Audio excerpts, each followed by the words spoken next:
This is supposed to be a man of God, but yet he's told the whole world that 26 people died in his church when nobody died. He's a liar. Let's go, Frank. Let's go polygraph right now. I've got a man in San Antonio. You should be able to provide the evidence more than anybody on this planet. This guy should be able to provide evidence of a death that happened at this church. Give a shit what you say. We're not afraid. It's a horrible thing to think that 17 children got murdered, but it's even more disturbing to think that the government would do something like this and present it as a real event when it's not. I got a text from Lauren that said, "Code red, active shooter, I love you, Mom." I was holding my really close friend Sam Deitch's hand, and I remember something she just kept on saying over and over. I don't want to be another number. I don't want to be a number. We're going to be another number.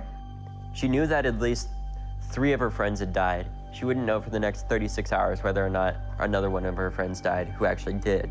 Knowing that as a big brother, you can't do anything about that, just made me so mad. I figured I would use my speech and debate skills and my journalism skills, I guess you could say, to go out and speak. And my parents didn't want me to go.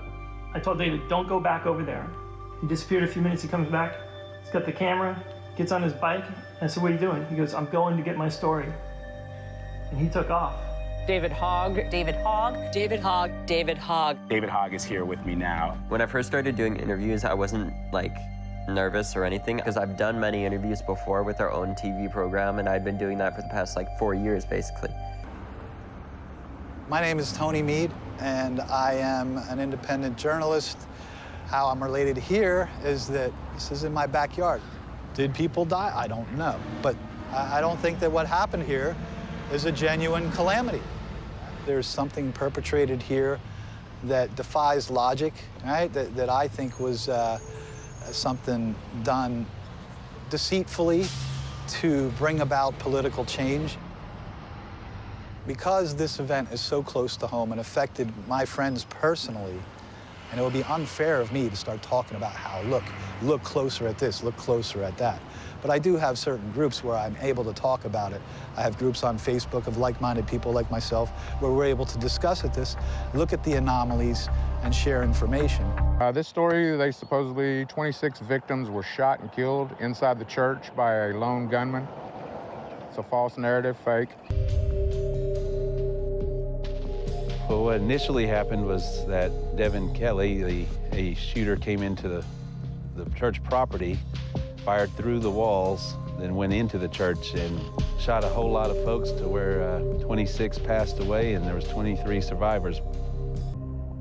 We live directly across the street from the church.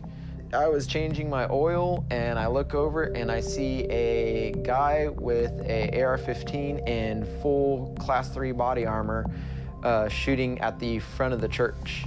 And I've actually was shot at 3 times. It hit right there and it came across and it went through right here. Just want to show everybody that there's no fixed bullet holes anywhere. No way was anything replaced. No bullet holes, no nothing. People didn't get to see the dead bodies. Everything was tightly closed, and they cleaned up very, very fast because of how horrific it was. And I think that's what leads to people thinking it didn't happen. It's called psychological operations. They're by the Department of Homeland Security, and they're being forefront by the FBI. That's who's controlling the narrative on these, and they're working with crisis actors. We were right there by the car, by the gas pump 3. And we heard the shots go off again, and that's when we saw that he was standing out there shooting at the building. I was in with the FBI, and this was all a conspiracy. I asked him to please leave. And he said, no, you need to verify this story. And I said, no, sir, I'm not verifying anything because it's not true. And he kept on insisting. Exposed that this was a drill? Right. They want to scare us. They want to make us feel unsafe. Television is the David Hogg channel now. He's on everywhere. And I know scripted PR when I hear it. One of them went into a bathroom in the same, I believe, in the same hallway as the shooter. Oh, hold on. One of them went into the same bathroom, I believe, as the hallway shooter. That's called a soundbite. And I was re-saying my sound bites to sound as eloquent as possible. I wasn't reciting my lines, I was reciting my heart. I mean, it is incredible, though, to watch fake news in action. I tweeted the lovely man that is Alex Jones. I wanted to come on and actually debate him, but then I realized some of the stuff that he was saying, which was the exact same stuff that he said about the Sandy Hook survivors, saying that they were actors. Then we see footage of one of the reported fathers of the victims, Robbie Parker, doing classic acting training where he's laughing and joking and they say, hey, we're live. And he goes, oh.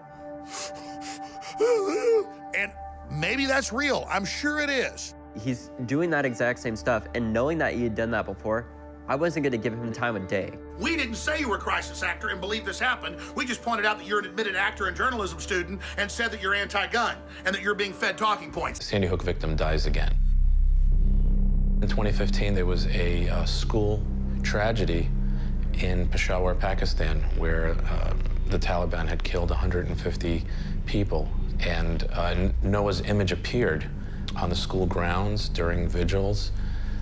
And perhaps they were trying to say, we kind of feel your pain. We have the same tragedies that happened.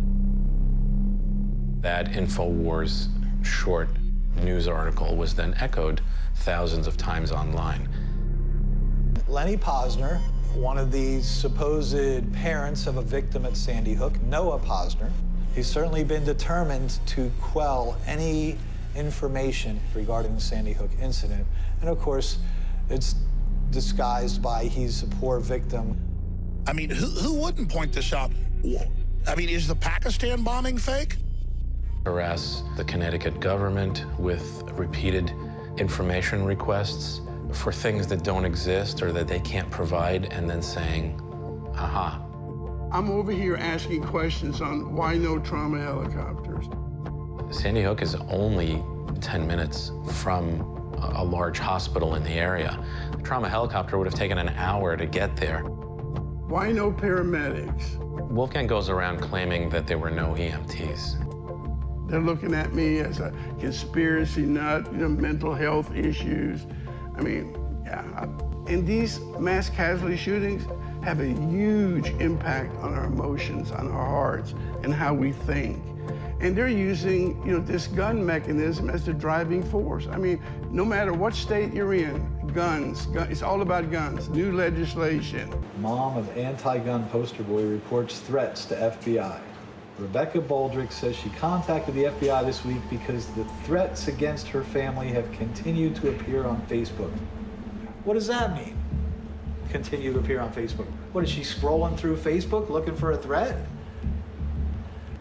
Poor Mrs. Baldrick, mother of David Hogg, he's a spokesperson. So poor David Hogg's mother is being threatened on Facebook. I notified the FBI. This man, my friends have just gone after, which seems to be the most effective strategy. So his friends and neighbors know that he is harassing victims of the Douglas shooting. Well, let me tell you, you fucked with the wrong mama bear. Right now, the internet is a largely unregulated space. Hey, there's Mr. Palmer. Are you working on electric? I am. Frank Pomeroy. I am, and I've been waiting on this day so I can Hey, come on, guys. Come on, guys. Come on my property. There we go. We knew this had to come one day. Did you hear that, guys? Did you hear that? He's telling us we're not welcome on his property. Why is that, Frank? Because we've already... Wait, I need to give Frank a new flyer anyway, man. Yeah, you do that. This is the pastor of the church, guys. Since I'm on the main player in this charade.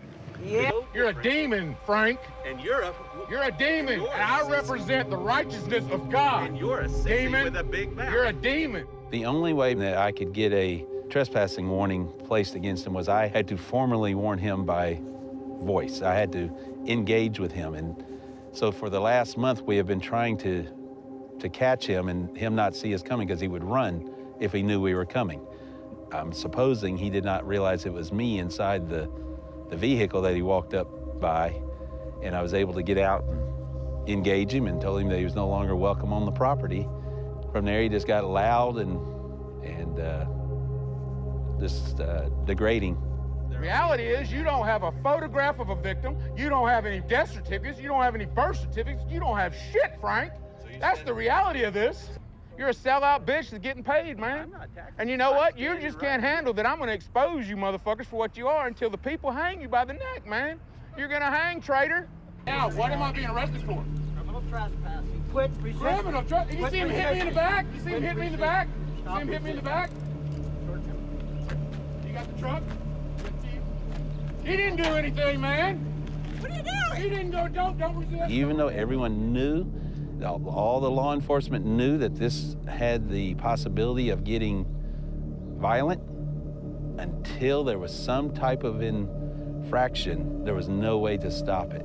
Now, luckily, yesterday, what happened happened without no one getting hurt, and this is the catalyst to get things rolling to where maybe now he will leave the victims alone at least. We'll be back, Frank. In the past, I've called hoax theory a thought virus. The hoax theories are pushing back against gun control, so it's there and people have been infected with it. The evidence that I've seen repeatedly points to the fact that this is contrived events that are not genuine.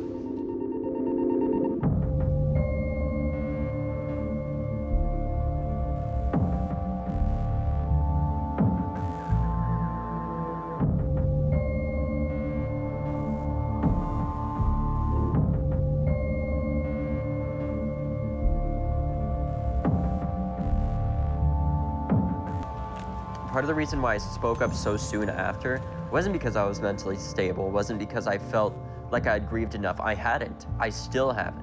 People grieve in different ways, and I think David was more active through his grief. I'm not sure he's processed it yet, but I think that's how he's dealing with it.